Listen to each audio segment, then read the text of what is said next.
Hi everyone, my name is Jillian, this is my channel, and today I want to talk about finding my place in the world, or finding a sense of belonging.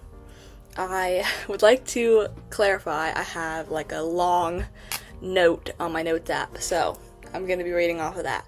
But yeah, this is just like a shower thought kind of video. I'm just gonna yap, and if you like that, cool. So recently I started going to a new school, and it's really made me question my place in the world and where I belong.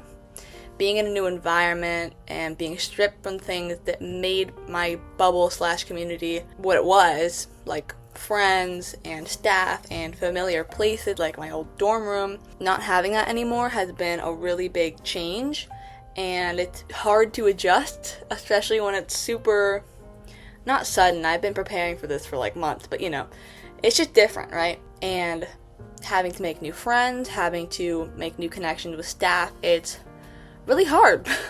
You would think it's actually really hard. So I've also been thinking about my future a lot and what my life and identity will look like in the future. Change is imminent, and I'll never be the same person forever. So who will I be in the future?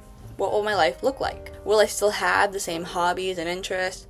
Will I still identify in the same ways I identify now? The parts of me that make up who I am will eventually change, and that's scary. Like, also, what makes me me? I feel like my past makes me who I am, and my future shapes my past.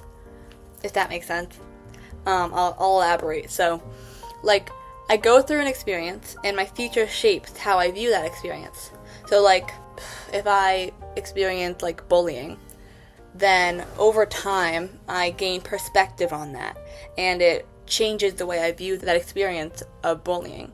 So, like, if someone else talks about their experience with bullying and maybe it's different than mine, or they experience like a different kind of bullying, then that changes how I view my experience with the bullying that I experienced. Over time, I'm exposed to new perspectives that may change the way I think of that past experience, like I said. I also feel like, to put it into a metaphor, the past provides a rough sketch for who I am, and over time, the present and the future buff it out and make the lines more even and thought out to create a full picture. Anyways, this all leads to the question, I know I've been yapping a lot about identity, this all leads to the question of where I fit in to the world and life.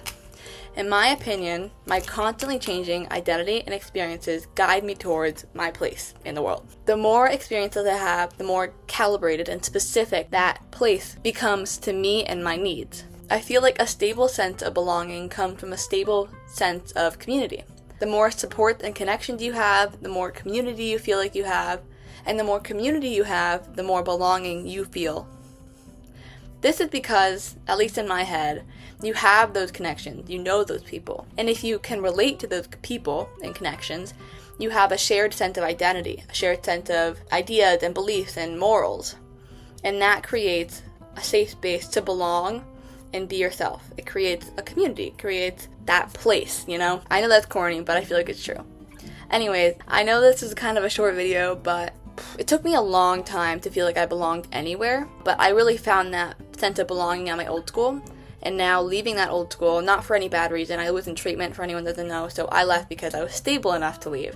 But even still, not having that familiar place and those familiar faces can be really challenging, because like, I felt like I had that stable community, and now that I don't, it's obviously a big adjustment, and it's obviously feeling like I have to start from scratch, even though it's not technically true. Like, I could call my best friend anytime I want, but I can't see her every second of the day, like, she's not always there, and I can't talk to my favorite staff because they're not here, and they're not my friend, so it's not like I can go to their house and hang out with them, but I also want to view it as an opportunity to like learn and grow and make new connections and find new friends and find new favorite staff, because I'm kind of a pessimist at heart, but I'm trying to work on that. But I want to view it more as an opportunity to, like I said, make new people and find new supports, because that's no one person is ever the same, and that can be daunting, that can be really scary, but it can also be a really good thing, and I'm trying to view it as a good thing. Finding new staff that give new perspective and new insight on life. And that's valuable, right? Finding new teachers that are better teachers, because my old school was terrible with academics. Not to say that I didn't like my teachers, they were all great, but not good academics. So finding new teachers that actually are very good at their job. It's a lot more of an opportunity than I kind of feel, and I want to view it that way.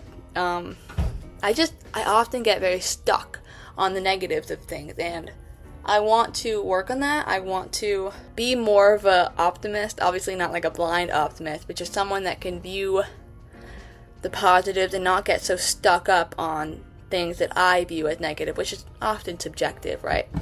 So anyways, I don't know. I just wanted to yap. Thank you for watching. Have a great day or night, and I'll see you next time.